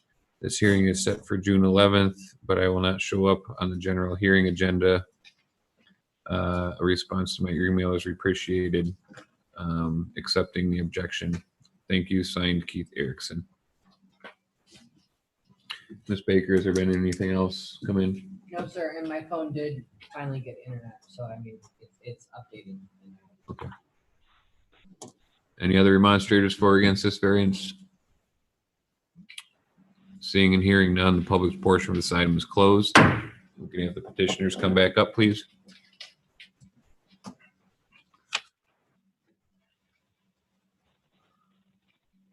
Kind of going back to your point that we were talking about before, I guess you just sit down. If you were to have a house that met all the requirements, you would not have to be here. So whether that's turning it, whether that's shrinking the house, whether that's however creative you want to be with that, then if that's your desire, then we're done. I understand. If it's still your desire to keep it as proposed, it's my feeling that the board is probably not in favor of the setbacks that is presented. So there's a couple things we can do. We can continue hearing with what we see and make a determination on what we have in front of us. You can withdraw, or you can request a deferral and then maybe come up with another plan and bring it to us next month. I would look for a referral and see if we can get something that'll fit that you gentlemen would be happy with. It would have already been properly advertised, correct? It is. And even if they changed the nature of it, as long as it's not more than what they've advertised and asked for, we can still legally hear it. Is that correct? Lesser. Yes. It's greater. Okay. Do you understand what he's saying there? I'll talk to my client and see, maybe move it uphill like Tim has suggested. Only do one lot there and see if we can't get more of a backyard, maybe by turning the house so that we're not encroaching on the back. You guys were really close without the decks. You need 24.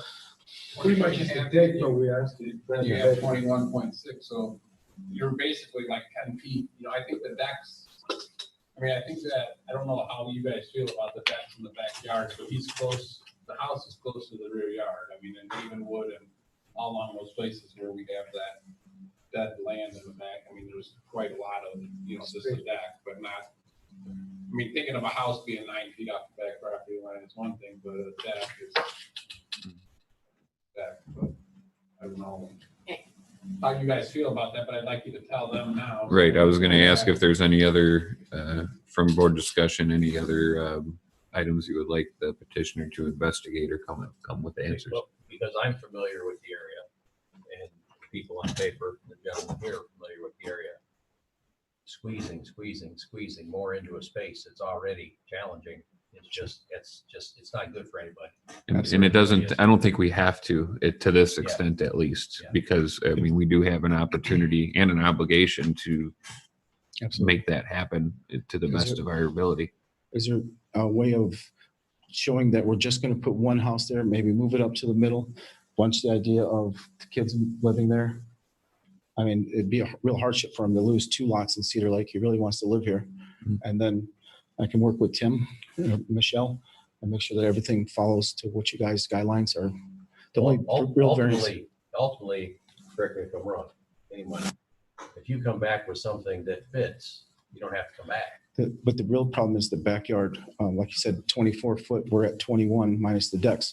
Would you guys be adept to us keeping the decks, moving it uphill, maybe moving it forward a little bit more to give us 23 I guess you'd have to come back with something on paper. It's not really a walkout situation because of the grade, so you have your living spaces up 10 feet off the ground. So you want to Just remember that your variances can be less, they can't be more. So you can't move this up and ask for like an 18-foot front yard. I mean, the variance has to be the same or less. It can't be more. Okay. Does that make sense? Yeah. So then if we redid the survey so that it's in the middle of the lot, and is there a way of figuring out so he can't ever build any more houses there? Just put this one there? But I mean, that's up to you. We got to go. Yeah, I know you kind of opened the can of what you can do in the future. It seems to me like, I'm sorry, it seems to me like you guys are worried about him putting more houses in there and crowding the area with a narrow street that's already there. Well, again, if you have the. We are. Absolutely. We are because it's. Absolutely. So can we put one house there? Can we make it so that it's in writing so that he can never build any more houses there? Just that one? Is there a way to do that? You do with restrictive covenant and runs with the land and build one you know, house in 2,900 square, right, 28,000 square feet, and you're good. We're not planners. Sure. We're not, land planners and developers. Kim knows a lot about, Dave knows a lot about, everybody's got their own little specialty. And it becomes. My point earlier was, if you get a variance for anything here, and then you want to build something next to it, and you want a variance for that, you've created your own hardship, and you can't do that. There's the squeeze. We're not doing that. It's just at least one. No, I understand, but they're worried about the future. Yeah. That you don't put any more houses. They're saying that the I understand. And even if you do, if you present us something with the first house that is, seeing that we can get 100-foot yard and whatever, and the house is reasonably sized for the property, that's a lot better case to be made that you can put multiple houses on it. Yeah, well, I guess what I'm saying is let's move it to the middle of the lots, move it over to 13 through 8, so that nothing can be ever built on the other two sides. That's completely up to you. But would that help satisfy you guys to get the variance? I think for the back decks? I think that would help, but I also, in my opinion, I just think that the setbacks need to be more adequate for the size property that you have. So the way it is now, if we can, at least get our 100 feet on our property, if that's your desire, turning it, shrinking it, however, if that means putting it in the middle of a lot for you, then that's what we'd like to see. But we can't sit here and say we're going to approve something if you do it that way. We have to see it, and I think you have enough feedback from us to get. I was just looking for the direction to see what you guys were wanting. I get through the values of all this that we only want one house on the whole parcel. And that's your decision. Yeah, I know. Okay. I'm just trying to get the feel for what we're looking for here. I'll speak for myself, but one house or 3 houses or whatever, I want to see at least a minimum lot size, or on 3 if it's going to be 3, or if it's just 1, then we're not having this conversation. And the only, like he said, I mean, 1 or 3, it doesn't affect me. I was just that creates a hardship with you with the tax key numbers and the addresses and the lot lines and all of that later. So if that was the plan, to maybe work on that to make sure it was lined up and you didn't create something ahead of time that you couldn't, comply with in the end. That makes sense.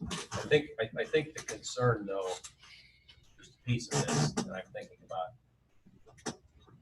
Me personally, the setback from the street in front of the garage concerns me way more than the decks to the cliff, because you have 25 feet. You are an extended cab pickup truck. You're getting close to being back of the truck is in the road. I appreciate that, but and that's all the houses across the street are less than that. Yeah, but we can't do anything about that right now. I understand. We can do something about a lot that's appropriately sized with a house that's being new construction. Okay. I don't know the last time something like this has come to us. It's been a bit. It's been a while. Well, I'm certainly trying to conform with you guys because he's got another piece of parcel that we have to get a variance for because he wants to build on those and sell them in the future. So I'm here to work with you guys, whatever we can do to make it work. That's what I'd like to do. You feel like you have enough information to do that and come back next meeting with a little better plan? Yeah. Okay. I'll draw something up. I'm an architect. So then you would be requesting a deferral? Then? Yes, please. Yes. President. Yes. So Yes, sir. Grant petitioner a deferral. What they ask. Yeah, maybe. Okay. I'll second that motion, Mr. Chairman. Thank you. We have the petitioners requesting the board for a deferral until next month's meeting. We have a President, board vote. Kubiak, you have I something? just have one question for Mr. Archer.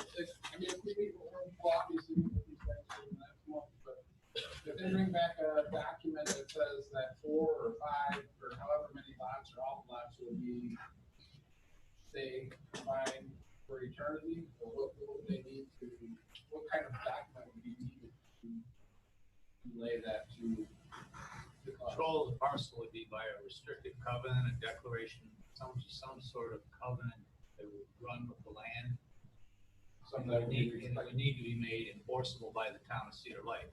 Because they won't be around when it's being violated or being extended or stretched or, whatever. So they would have to have an attorney provide them with the That's a document. legal document. It's not a simple one. How does the enforcement or something like that work? How would this get triggered? By a scope document, by a permit application to our planning and building department. Okay. And this project running with having that documentation. Okay. Can I continue? You did. My motion to grant Okay. the petitioner a deferral. Motion by Mr. Wilkening, second by Mr. Bungie, to grant the deferral as requested. Roll call. Yes. Yes. Yes. Yes. Yes, deferral granted. We'll see you here next month. Thank you, gentlemen. Thanks for. Okay, is there any public comment?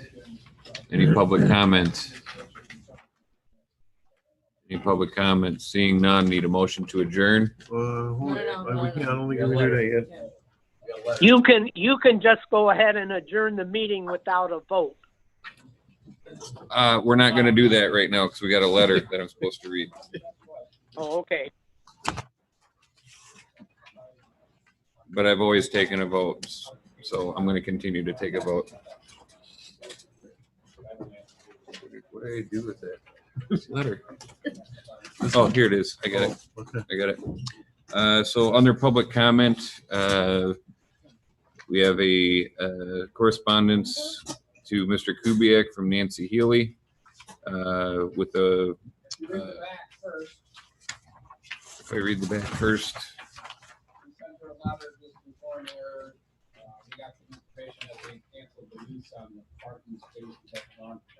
Okay.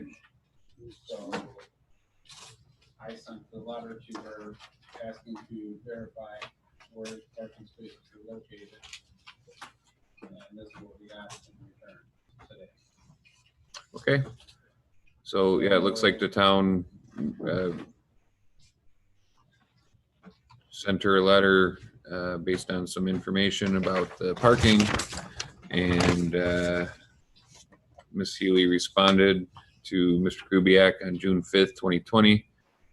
We have worked out an agreement with Aaron Shirk at State Farm in Cedar Lake to park our employees. We do not fill our parking lot during the week for lunch or dinner, but if needed, we will move the employees to the State Farm parking lot.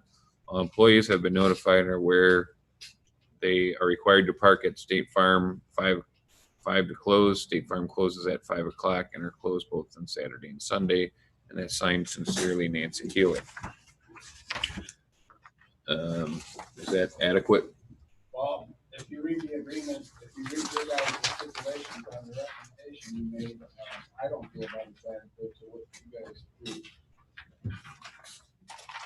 All right. You guys do, so that's, I don't know where you want to go from here, if you want her to come back, or, I mean, you guys required her to obtain 10 parking spaces secured for off-site for employee parking only, or outdoor dining privileges will be revoked, not from 10 to 5, not on weekends, not at her discretion. I mean, you guys, your guys' direction was to obtain 10 parking spaces, not under her conditions, which she put in the letter. So. Understood. What do you guys feel about that? I have a question. The newest extension of the parking lot, the dollar store, is not heard to use in any way, shape, or form. Is that your understanding? 100% is for the new renovated dollar store project. Right. Okay. I don't like the idea of a remote parking location because they weren't really even using that location that they had before. There have been several times I went over there and even went to go visit this place where I couldn't find a parking spot. Actually, February was the last time when I had a top here, and there was nowhere to park. They told me to park across the street at Sundays or Sandbar, and I went to this building they were supposed to be renting on Moore Street. There wasn't a single vehicle parked there.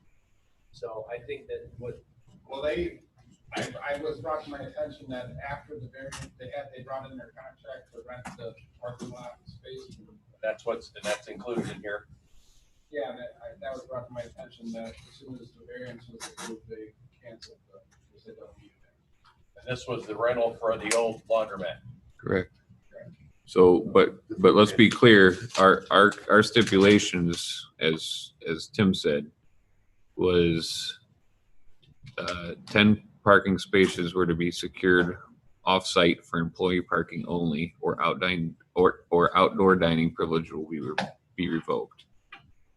I think that's as far as we need to go. So they're revoked right now, but they're gonna come with it. I don't think they are revoked. I think that's why we're talking about it. We just got this is the reply we got back. This is why we're talking about it. Well, how are they lost the use of the property? Tim was giving us information that he found out that their parking that they secured for the variance was no longer secured. She responded saying that we'll have some off-site during these particular hours. Does State Farm have 10 spots to park in? I don't think. I looked at that today. They do have 10 across from the building, but they can't park in front of the building because it's a fire lane. Okay. So they do have 10 spaces. From in certain time after 5 o'clock. Yes. I'm That- not that's- sure that those are all, That's what Mr. Kubiak is saying. She just put the other new stipulations on what we had requested originally. I think she needs to be put on notice that her outdoor dining needs is revoked because she is violating the terms of the variance. I agree. It wasn't working out well there, I'm telling you. They weren't using it. And you're saying that as soon as they secured this variance, they chose not to use that property. Okay. I know you guys put a lot of effort into. Oh yeah, this was a lot of time. Absolutely. That's why it's a little bit disheartening to hear that they would, after all the time and effort and work and conversation and everything on our part, that, Yeah, that so they I would mean, do that. this just came in today and I told Michelle and Tammy that we may as well just show you guys what's going on. Oh, I appreciate that, but So I have the same hypothetically, feelings as I. yeah. hypothetically, she comes in and asks for only outdoor dining after 5. She Doesn't can, that fit- Doesn't that fit all the criteria? If she were to ask for that. maybe, maybe not. We got to look at it again with a fresh set of eyes. The criteria for what? Enough spaces. Based off of what we approved before. Well, she comes back in here, starts all over again, comes back in here because she wants her outdoor dining. And she can only secure spaces after 5, then in theory, her outdoor dining only thrives after 5. So yeah, it'd be Or on something the we weekend. have to negotiate. Or on the weekend, If on the weekend. if so, if we felt like tell that. her that her privileges are revoked and she can reapply to renegotiate some new terms. Yeah. I think so. No, I think that you can tell her that she's on notice that it'll be revoked because she lost her parking and she needs to abide by the decision that was made and she agreed to at this board. And it's So how up do- to her. I don't care, you know, if you read the ordinance, the Why? parking is She needs supposed to to be come back. She within needs to start 300 over. feet of the building. She's got to come back. Well, Back under the same cause number, why reboot the conversation. isn't? It's either that or he has to enforce it. Well, Do the well, citation thing and start this ball rolling. You still have a cause. It was a conditional approval. You have the power to enforce it. Come back here or have her come back here, instruct her to come back here, notice her to come back here. Well, yeah, send her a letter. but it wouldn't be an agenda item Why not? because it's not advertised. No. You had a proceeding. There's a case number here for it. There was a file. There was an approval action that you entered into. Reopen it. Revisit it. Lawyers reopen things all the time for us. So it doesn't have to be Cause re- number that I So did just bring her something back to revisit her. To revisit. It's like bringing bugaboos in here every 3 months or 6 months and checking on things. If we did. so just like an update item. Yeah, but if we're asking her to repetition, I didn't say repetition. Well, I suggested that. I said that. yeah, and I think that But that's. can they bring her back here and then lessen their, change their mind on their decision they made That's originally? the body that made the decision.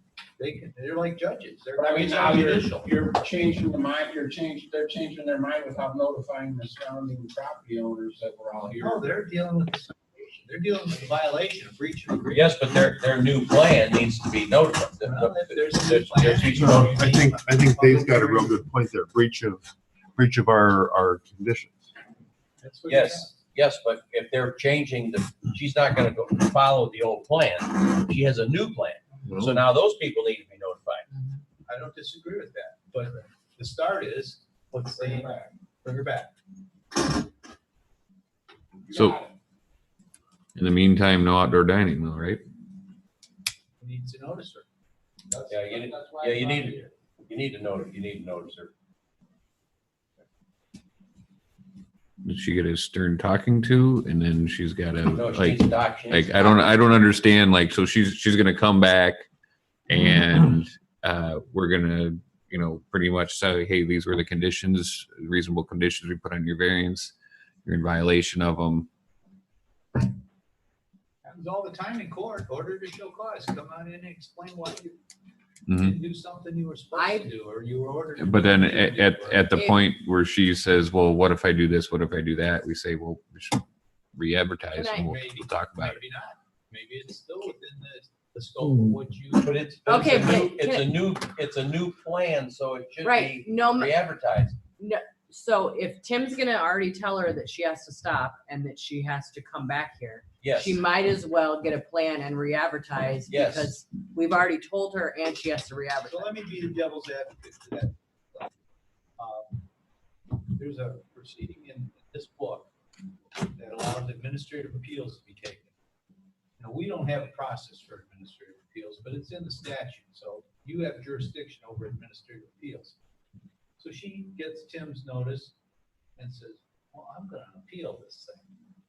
She has the right to come back here and do that, and you'll have to hear it.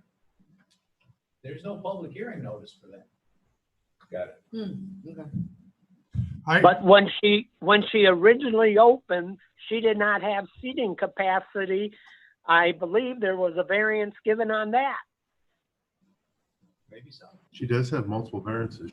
There's all kinds of things in there. She had the seating, but she didn't have parking. She didn't have the part. And Right. then she got variance for that front porch or patio, whatever. And then she got a variance for parking.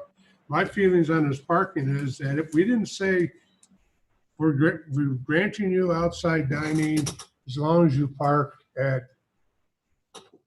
the laundromat. It was 10, it's either 10. We're saying No matter where they you go. can have, exactly. Oh, yeah. So, yeah, we didn't say this specific spot.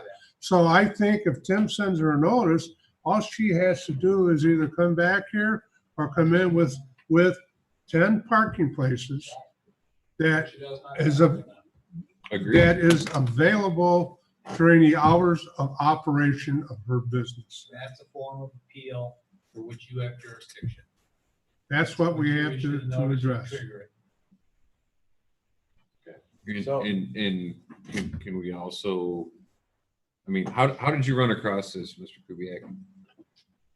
And the fact that we had to find out and then send a letter. Yeah, just look for something to try to do, and I just found out that- Is this a meeting, is this really a meeting item, Is he serious? or should this meeting be over? Yeah, this meeting needs to be over now. Can we continue talking about it? I plan on it. Okay. Okay. Yeah. Okay. Any other public comment? Did you make a motion? Seeing none, we need a motion to adjourn. No, I did. But I will. Motion to adjourn, Mr. Chairman. I will second it, and I want to make sure Tim has a box of pens in We have a motion by Mr. Bungie, second by Mr. Wilking Aye. to adjourn. All those in favor, then aye. But you gotta do a roll call. You gotta do a roll call.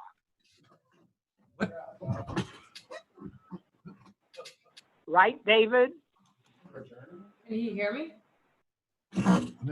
Oh, Who shut him off? I closed the meeting and turned the microphones You off. hit the master switch. Come in, Bob. Ground control to Bob. All right. David, they gotta have a roll call, correct? They do, Bob. Thank you. I've been doing it wrong for 10 years. Oh, boy, yeah. And I didn't even know. We call it roll. Oh, we seriously need to do that. Please do it. Roll call. Aye, or yes, okay. Jerry Wilson? Yes. Jeff Bungie? Yes. Jack Squire? Yes. Jerry Hayden? No. Motion carries 4-1. Thank you. I'm off. Hang on. Goodbye. Thank you for joining us. A pleasure.